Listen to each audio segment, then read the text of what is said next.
Hello everybody, मेरे channel पे आपका स्वागत है। मेरा नाम उर्वशी है और आज इस वीडियो में मैं गुरु जो वक्री होने वाले हैं 20 जून को उसके बारे में बात करूंगी। मैं सभी लग्नों की बात करूंगी, पर उससे पहले थोड़ी इंट्रोडक्शन दूंगी कि वक्री का क्या मतलब होता है।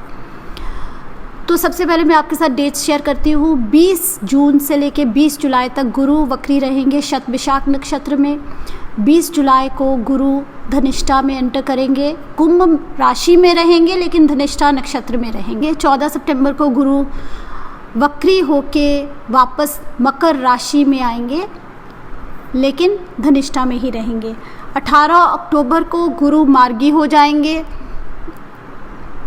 और मकर में ही रहेंगे 21 नवंबर को गुरु दोबारा से कुंभ में आएंगे, यानी कि एक्वेरियस में एंटर करेंगे। सो ये जो गोचर है अभी वक्री गुरु का वो 20 जून से लेके 18 अक्टूबर तक का है और इसमें से एक महीना शतभिषाक नक्षत्र में रहेंगे गुरु और बाकी का समय धनिष्ठा नक्षत्र में रहेंगे। तो सबसे पहले मैं आपको वक्री का मतलब समझाती हूँ, जो मैं प्रीवियस वीडियोस में भी समझाया है, पर बहुत सारे लोग पहली बार भी देख रहे हैं मेरा वीडियो। थोड़ा इंट्रोडक्शन दूंगी। ग्रह वक्री नहीं होता, लेकिन पृथ्वी से हमें कई बार ऐसे नज़र आता है कि जैसे ग्रह वक्री है। वक्री ग्रहों की मैं एक अलग प्लेलिस्ट भी बना रही हूँ। अगर आपकी पत्रिका में ग्रह वक्री है तो उसकी मैं प्लेलिस्ट बनाई है, उसमें मैंने अभी 4 वीडियोस ऐड किए हैं। गुरु वक्री और शुक्र वक्री ये 2 वीडियोस रह गए हैं जो मैं अब नेक्स्ट अपलोड करूँगी अगले 2 हफ्तों में। तो वो प्लेलिस्ट की मैं नीचे डिस्क्रिप्शन में लिंक दूँगी, आप वो वीडियोस देख सकते हैं। तो जब ग्रह वक्री होते हैं तो वो पृथ्वी के पास होते हैं और ये जो एनर्जी है ये हम इंटरनलाइज करते हैं, मतलब हम उस एनर्जी को एनालाइज ज़्यादा करते हैं। हमारे अंदर वो एनर्जी बहुत होती है, हम उसके ऊपर सोच विचार बहुत करते हैं। तो गुरु जिन घरों के कारक हैं ये इम्पॉर्टेंट घर हो जाएंगे। आपकी पत्रिका में दूसरे घर के कारक हैं, पंचम के कारक हैं, नवम भाव के कारक हैं, 11वें भाव के कारक हैं। ये घर इम्पॉर्टेंट हो जाएंगे क्योंकि इन घरों के कारक हैं गुरु। जिन घरों के स्वामी हैं धनु राशि और मीन राशि, यानी कि सैजिटेरियस और पाइसेस साइंस जहाँ पे हैं आपकी पत्रिका में, वो भी इम्पॉर्टेंट हो जाएंगे। लेकिन गुरु वक्री होंगे कुंभ में, कुंभ से वापस आएंगे कैप्रिकॉन में, यानी कि एक्वेरियस से वापस कैप्रिकॉन में। तो ये 2 घर भी इम्पॉर्टेंट है। तो ये बहुत सारा हमारे चार्ट का हिस्सा बन जाता है। और गुरु बहुत सारे चीज़ों के कारक है, हमारी खुशी के, हमारी किस्मत के, भाग्य के, गुड लक के, बच्चों के, धन के, फैमिली के, क्रिएटिविटी के। एक फीमेल के लिए उसके हस्बैंड के कारक हैं। नवम भाव के, पिता के, टीचर के, गुरु के, long distance travel, higher knowledge, हमारे एम्बिशंस, गेन्स, 11वें भाव के भी कारक गुरु हैं। तो ये सब चीज़ें बहुत इम्पॉर्टेंट हो जाएंगी। जब गुरु वक्री होते हैं तो मैं इस चीज़ को हम कैसे समझ सकते हैं, मैं आपको बिल्कुल एक छोटा सा एग्जांपल दूंगी जिससे आपको बहुत अच्छे से समझ आ जाएगा। अगर शनिवार शाम को आप खड़े हैं, मार्केट में खड़े हैं और एक दुकान के बाहर खड़े हैं, अंदर पेस्ट्रीज़ पड़ी हुई हैं, चॉकलेट पेस्ट्री बहुत ही अच्छी लग रही है, बहुत मन कर रहा है वो खाने का, दुकान बंद है, कल एतवार है, संडे है, कल भी दुकान बंद रहेगी, तो हम क्या करेंगे? हम सोचेंगे अब मंडे को खुलेगी तो हम खाएंगे। मैं तो नहीं ऐसे करने वाली। तो मैं तो घर जाऊंगी और मैं फटाफट इंटरनेट पे ढूंढूंगी कि ऐसे चॉकलेट पेस्ट्री की रेसिपी क्या है, या मैं कोई बुक खरीदूंगी, कहीं ना कहीं से मैं उसकी रेसिपी ढूंढूंगी, सामान इकट्ठा करूंगी और उसको बना के खाऊंगी। जब तक मंडे दुकान खुलेगी तो मेरी वो भूख नहीं होगी, मेरे को वो इंटरेस्ट नहीं होगा, मैंने वो चीज़ अपनी अचीव कर ली।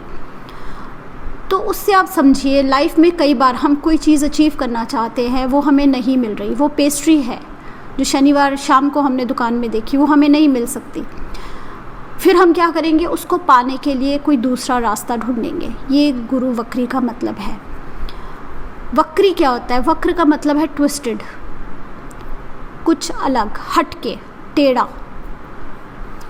तो हमें यहाँ पे अब गुरु कारक है विजडम के, हमें अपना विजडम यूज़ करना है।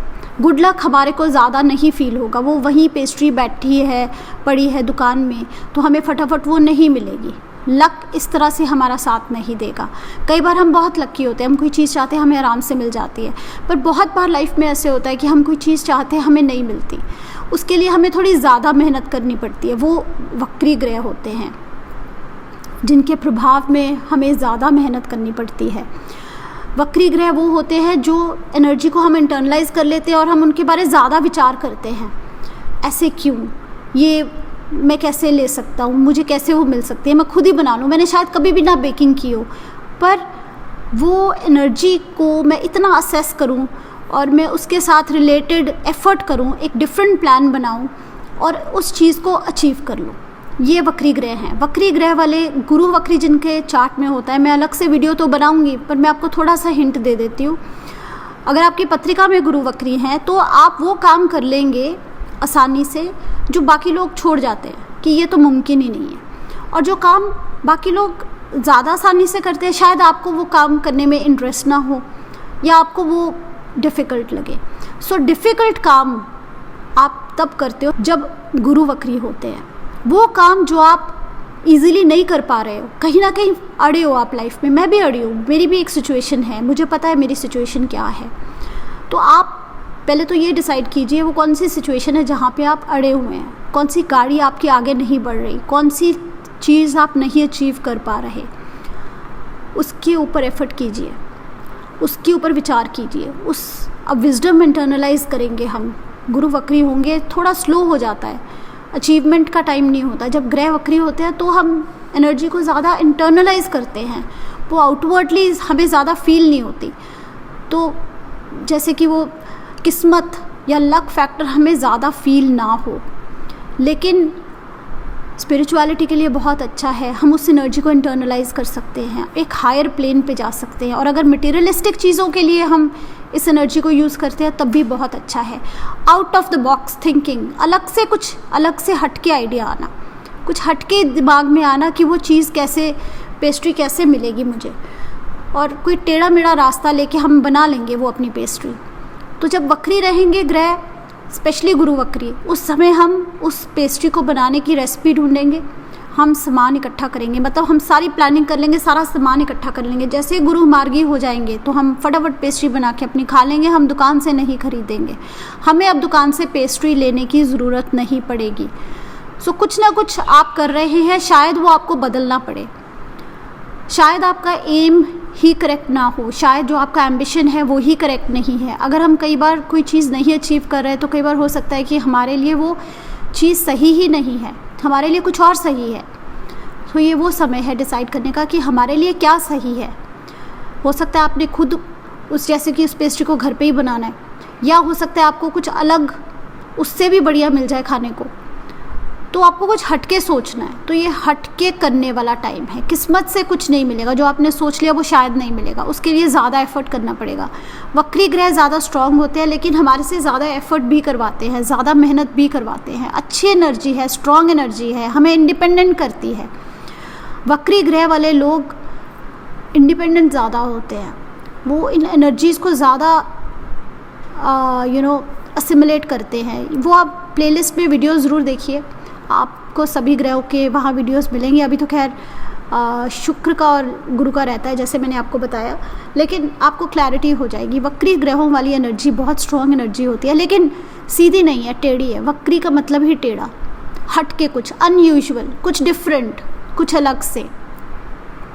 तो ये सब घरों के स्वामी आप सोचें कि कौन सी चीज़ आपकी अड़ी हुई है और कहाँ पे आपको कुछ अलग से करना है, कुछ हट के करना है।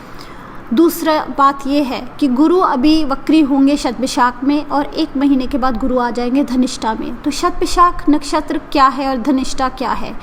ये जो एनर्जीज़ है नक्षत्रों की एनर्जीज हमारे मेंटल प्लेन पे, हमारे दिमाग पे असर करती हैं, हमें मेंटली इफ़ेक्ट करती हैं। शतभिषाक स्टार है हीलिंग का, जो हमारे प्रॉब्लम्स, डिजीज़ेस, हमारी गलतियाँ, हमारी मुश्किलें, उनको कैसे सुलझाया जाए साइंस की हेल्प से, टेक्नोलॉजी की हेल्प से, या कोई ऑकल्ट की हेल्प से, कोई ऐसी डीप हिडन खोज से हम अपनी प्रॉब्लम्स को सुलझा पाएँ। तो शतभिषाक में वो पावर है कि हम उस चीज़ को ढूंढ लें जो हमें नहीं मिल रही, जो कहीं खोई हुई है, जो हमारे पास कभी आई नहीं, इल्यूसिव है। तो शतभिषाक में अपनी प्रॉब्लम्स को सुलझाने का और हील करने का और खोई हुई चीज़ों को ढूंढने का पावर है। धनिष्ठा में क्या है? Dhanishtha is the star of Fortune, fame, धन और नाम, स्टेटस, पोजीशन का स्टार है धनिष्ठा। और दूसरी चीज़ धनिष्ठा में है, धनिष्ठा ड्रम्स, ढोल उसका सिंबल है, और ढोल अंदर से खाली होता है, खोखला होता है। धनिष्ठा में एक खोखलापन भी है, एक शो, एक पॉम्प, एक शो है, स्टेटस और पोजीशन है। कई बार हमने देखा है कई लोगों के पास ये सब तो होता है लेकिन अंदर से खोखले होते हैं, अंदर से एम्प्टी होते हैं, रिश्तों में खोखलापन होता है। तो धनिष्ठा वाले लोग कई बार देखा गया है कि अंदर से एम्प्टी होते हैं, एटीट्यूडनल इश्यूज़ होते हैं, सेल्फ ऑब्सेस्ड, अपना ही पड़ा रहता है, और लेट मैरिजेस हो सकती हैं, प्रॉब्लम्स इन रिलेशनशिप्स हो सकती हैं। सो रिलेशनशिप्स एक इम्पॉर्टेंट थीम है, और स्टेटस, पोजीशन, सक्सेस, धन, ये एक इम्पॉर्टेंट थीम है धनिष्ठा में। तो गुरु वक्री होके शतभिषाक से धनिष्ठा में आ रहे हैं, हीलिंग वाली एनर्जी लेके आ रहे हैं गुरु वापस। वो जो खोया हुआ है हमारा, हम उसको ढूंढ सके, वो एनर्जी लेके गुरु धनिष्ठा में आ रहे हैं। तो या तो ये हमारा कोई स्टेटस पोजीशन है जो हम अचीव करना चाहते हैं लेकिन हम अभी तक अचीव नहीं कर पाए, या वो धन है जिसके लिए हम एफर्ट कर रहे हैं, हम नहीं उसको अचीव कर पाए, या वो रिलेशनशिप है, वो खोखलापन है, रिश्तों में कहीं खोखलापन है, रिश्तों में कहीं एम्प्टीनेस है, एक हमारे एटीट्यूड में भी ही प्रॉब्लम हो सकती है, स्टबननेस हो सकती है, शायद उसी को हमें अब सुलझाना है। मैंने आपको बताया शतभिषाक में वो पावर है कि जो खोया है उसको ढूंढ सके। तो कुछ ऐसा खोया हो सकता है, कोई रिश्ता ही खोया हो, तो वो उसको कैसे पाना है, वो एनर्जी लेके हम वापस धनिष्ठा में आ रहे हैं। तो आप इसको समझिए, इस तरह की एनर्जी है ये दोनों नक्षत्रों की, और इस तरह से हमने इसको यूज़ करना है उन सारे घरों के साथ जिनके ये कारक हैं, जिनके ये स्वामी हैं। अब मैं आपके साथ बात करूँगी सभी 12 असेंडेंट्स और मून साइंस की। आप ये असेंडेंट मून साइन दोनों से देखिए। यहाँ पे मैं ज़्यादा कवर नहीं कर पाऊँगी, एक वीडियो में कितना कवर करूँगी, लेकिन कोशिश करूँगी मैं जिन घरों के गुरु स्वामी हैं, जिन घर में गुरु गोचर करेंगे, यानी कि कैप्रिकॉर्न, एक्वेरियस, सैजिटेरियस, स्पाइसेस की बात कर सकूँ। इन सारे टॉपिक्स के साथ रिलेटेड कुछ ना कुछ है जो आप अचीव नहीं कर पाए, उसके साथ आपको प्लान बदलना है, ट्विस्ट करना है, वक्री करना है, उसको तोड़ना मोड़ना है, ठीक है। उसको हमने कुछ हटके करना है, कुछ हटके करेंगे तो कुछ हटके रिजल्ट आएंगे। वही करते जाएंगे जो कर रहे हैं तो हटके रिजल्ट्स कहाँ से आएंगे?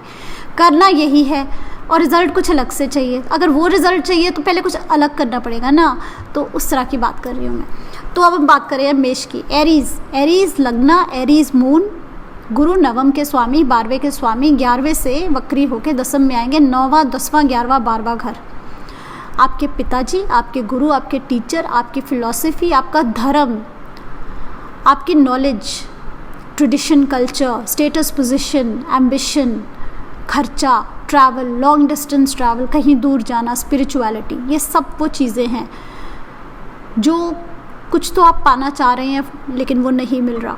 यहाँ पे आपको इन चीज़ों के ऊपर कहीं ना कहीं हट के सोचना पड़ेगा। दसम भाव बहुत इंपॉर्टेंट है, शनि वहाँ पे गोचर कर रहे हैं। स्टेटस पोजीशन बहुत इंपॉर्टेंट है, करियर बहुत इंपॉर्टेंट है। तो इन सब के साथ कहीं ना कहीं आपको प्लान भी ढूंढना है, कुछ हटके, अनकन्वेंशनल। टॉरस की बात करूँगी। गुरु अष्टम के स्वामी हैं, 11वें के स्वामी हैं, दसम से वक्री होकर नवम तक आएंगे। तो यहाँ पे नवम, दसम, फादर, गुरु, teacher, opportunity, luck factor, status, position, धन। अष्टम भी धन का भाव है, 11वां भाव भी धन का भाव है। धन, एम्बिशन, अष्टम भाव में क्या है? आपकी इन्वेस्टमेंट्स हैं, आपकी इंश्योरेंस है, कहीं से वसीयत से पैसे आ गए। तो यहाँ सब, इन सब घरों के साथ एस्ट्रोलॉजी है, आपके डीप्स हिडन फियर्स हैं, कर्जा भी है, छुपे हुए राज हैं। कहीं ना कहीं आप फंसे हो सकते हैं। अलग से प्लान बनाना पड़ेगा, अलग से सोचना पड़ेगा। जो अभी तक कर रहे हैं वहाँ पे रिज़ल्ट नहीं मिलने वाला। मैं बात करूँगी जेमिनी, मिथुन, 7th हाउस, 10th हाउस के लॉर्ड हैं गुरु। नवम से वक्री होकर अष्टम तक आएंगे तो status position, name, fame, spouse, wife, husband कुछ भी हो सकता है, उनके साथ रिलेशनशिप, फादर, स्पिरिचुअलिटी, आपकी फ़िलॉसफी, आपकी knowledge, higher learning, higher values, छुपे हुए राज, बदलाव, यहाँ सब में कहीं ना कहीं बदलाव आएगा। कोई नया प्लान बनेगा इन चीज़ों को अचीव करने के लिए। वो क्या वो चीज़ है जो नहीं अचीव हो रही, ये आपने खुद सोचना है। कैंसर, गुरु छठे और नवम भाव के स्वामी है। अष्टम से वक्री होकर सप्तम में आएंगे, शनि भी सप्तम में है, तो रिलेशनशिप्स बहुत इंपॉर्टेंट हो जाती हैं। लेकिन competition, daily routine, competitors, enemies, litigation, father, teachers, gurus, knowledge, wisdom, higher learning, higher philosophy, पर रिलेशनशिप्स बहुत इंपॉर्टेंट है। आपका लोगों के साथ क्या रिलेशनशिप है, कोई एम्प्टीनेस है, कुछ भरने की ज़रूरत है, कुछ फिलर्स की ज़रूरत है, एटीट्यूडनल चेंजेस की ज़रूरत है। फिर लियो, सिंह राशि के लिए गुरु पंचम और अष्टम के स्वामी है, सप्तम से वक्री होके छठे भाव में आएंगे। Unexpected happenings, career, creativity, children, status, position, आपके एनिमीज़, आपके कॉम्पिटिटर्स, आपका डेली रूटीन, कौन सा वो एरिया है आपकी लाइफ में जहाँ पे आपकी पकड़ नहीं है, जहाँ पे आपको रिजल्ट्स नहीं मिल रहे। तो अब आपको सोचना है इन एरियाज़ के बारे। लेकिन छठा भाव बहुत इम्पोर्टेंट, आपकी हेल्थ, आपकी हेल्थ रूटीन क्या है, आप अपनी हेल्थ का ध्यान रखते हैं कि केयरलेस हैं। अभी एक सोलर इक्लिप्स भी होने वाला है, तो आपको उसका भी ध्यान रखना है। सो हेल्थ एक इम्पॉर्टेंट ऑप्शन हो सकता है यहाँ पे, लेकिन करियर भी हो सकता है। फिर वर्गो यानी कि कन्या, चौथा भाव, सप्तम भाव, छठे भाव से वक्री होके गुरु पंचम में आएंगे। Home, family, peace, happiness, roots, property, wife, spouse, creativity, बच्चे, love relationships, status and position, वो कौन सी चीज़ है जो हम अचीव नहीं कर पा रहे, तो अब हमें क्या करना चाहिए अलग, वो कौन सा प्लान बनेगा जिससे हमें सक्सेस मिलेगा। इन 4 महीनों में आपको इस चीज़ का कोई रास्ता मिल सकता है। लिब्रा, तीसरे भाव और छठे भाव के स्वामी पंचम से वक्री होकर चौथे भाव में आएंगे। आपके competitors, competition, enemies, daily routine, efforts, creativity, बच्चे, होम, फैमिली, रूट्स, घर, property, neighbours, friends, effort, initiatives, siblings. यहाँ पे स्पेशली चौथा भाव बहुत इम्पॉर्टेंट है लिब्रा के लिए, क्योंकि शनि भी वहाँ पे हैं। प्रॉपर्टी के साथ, होम के साथ इम्पॉर्टेंट थीम्स हो सकती हैं। स्कॉर्पियो, दूसरे भाव, पंचम के स्वामी, चौथे से वक्री होकर तीसरे में आएंगे। तो यहाँ पे बच्चे, status, position, creativity, creative projects, education, home, family, roots, mothers, peace of mind, happiness, wealth, resources, खान पान। लेकिन यहाँ पे गुरु वक्री होकर तीसरे भाव में आ रहे हैं। इनिशिएटिव्स, सिबलिंग्स, एफर्ट, तो भाई बहनों के साथ हो सकता है कोई तनाव हो। इनिशिएटिव, आप कोई इनिशिएटिव लेना चाह रहे हैं लेकिन आप कर नहीं पा रहे, कुछ आपको रोक रहा है, क्या वो इनिशिएटिव आपके लिए सही भी है? इस तरह के क्वेश्चंस आपको अपने आप से पूछने चाहिए। सैजिटेरियस, लग्ना, चौथा भाव, तीसरा और दूसरा भाव, तीसरे भाव से वक्री होकर गुरु दूसरे भाव में आएंगे। Self image, self confidence, health, status, position, home, family, property, mother, roots, happiness, siblings, neighbours, friends, short distance travel, सीखना, सिखाना, resources, food, bank balance, family, ये सारे इम्पॉर्टेंट थीम्स हैं। इन सब के ऊपर कहीं ना कहीं आप विचार करेंगे, कहीं ना कहीं आपको बदलाव लेके आना है। लेकिन दूसरा भाव, resources, wealth, family, home, value system, ये बहुत इंपॉर्टेंट है क्योंकि शनि भी वहीं गोचर कर रहे हैं। कैप्रिकॉर्न, 12वां भाव और तीसरा भाव गुरु का है, लेकिन दूसरे भाव से वक्री होकर पहले भाव में आएंगे। तो यहाँ पे आपकी health, status, position, name, fame, wealth, family, resources, long distance travel, siblings, खर्चा, इनिशिएटिव्स, ये बहुत इंपॉर्टेंट है। पर सबसे ज़्यादा इंपॉर्टेंट आपका फिज़िकल सेल्फ है, आपकी हेल्थ है, आपका सेंस ऑफ कॉन्फिडेंस है। क्या है जो आपको खींच रहा है नीचे, वो कौन सी सुपरफिशियल चीज़ों से आप निकलने की कोशिश कर रहे हैं, कुछ रियलिस्टिक प्लान्स बनाने की कोशिश कर रहे हैं, कुछ तो है जो आप बदलाव लेके आना चाहते हैं अपने कॉन्फिडेंस में, अपनी इमेज में, हाँ, अपने नेम, फेम और स्टेटस में, सेल्फ में बदलाव है कुछ। लेकिन बाकी घरों के साथ भी रिलेटेड हो सकता है जिनको मैंने मेंशन किया। स्पिरिचुअलिटी, रीलोकेशन, इंट्रोस्पेक्शन, ये बहुत इंपॉर्टेंट थीम्स हैं आपके लिए अभी। फिर मैं बात करूँगी एक्वेरियस के लिए 11वें के स्वामी, दूसरे के स्वामी लगन से वक्री होके 12वें में जाएंगे।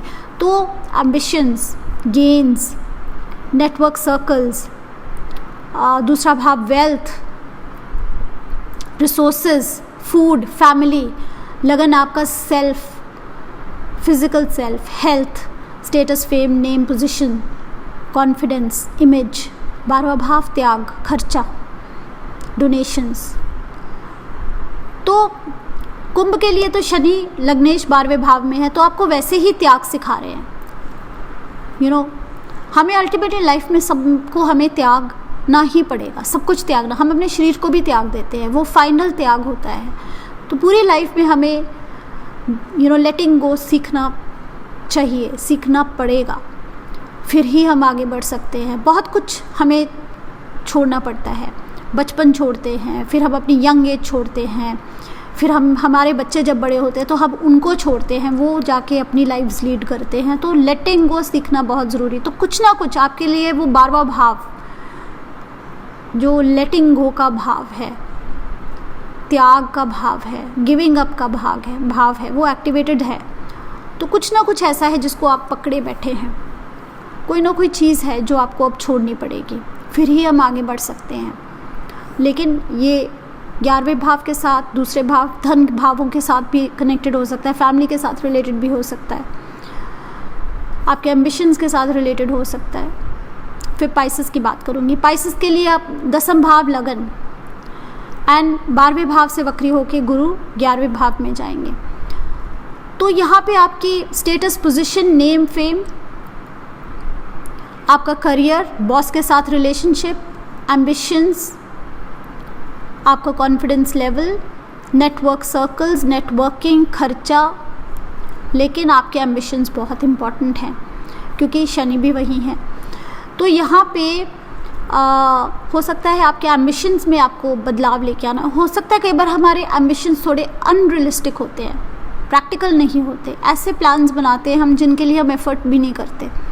तो बेटर है हम वो प्लान्स बनाएं जिनके लिए हम एफ़र्ट तो करेंगे, वो अचीव करने का कोई तो स्कोप है।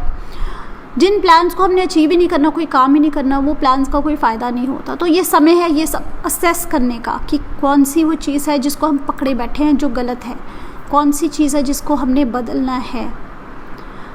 तो इन सब चीज़ों पे आप विचार कीजिए, आंसर्स आपके अंदर ही हैं।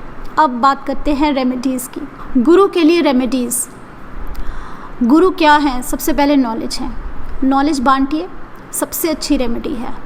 आपका गुरु बहुत अच्छा हो जाएगा। गुरु जेनरस है, जेनरोसिटी के कारक हैं। आप भी जेनरस होके देखिए, कोई दान पुण्य कीजिए, जिसको किसी को किसी चीज़ की ज़रूरत है वो चीज़ उसको दीजिए, उसकी मुश्किल से उसको निकालिए। ये गुरु के काम है। एक गुरु ही है जो अपने शिष्य को उठाता है। किसी को मेंटर कीजिए, किसी को कुछ सिखाइए, उसको गाइड कीजिए। अगर आपके पास ऐसी कोई विद्या है, कोई नॉलेज है जिससे आप किसी की हेल्प कर सकते हैं, वो कीजिए। दान पुण्य कीजिए। गुरुवार वाला दिन गुरु का है, पीला रंग गुरु का है। खान पान दान कीजिए गुरुवार वाले दिन। बच्चों के भी कारक गुरु हैं, बच्चों के लिए कुछ कीजिए, अपने पिता के लिए कुछ कीजिए, उनको इज्जत दीजिए, आपका गुरु खुद ही ठीक हो जाएगा। तो इस वीडियो में इतना ही, मिलते हैं अगले वीडियो में। अभी के लिए बाय बाय।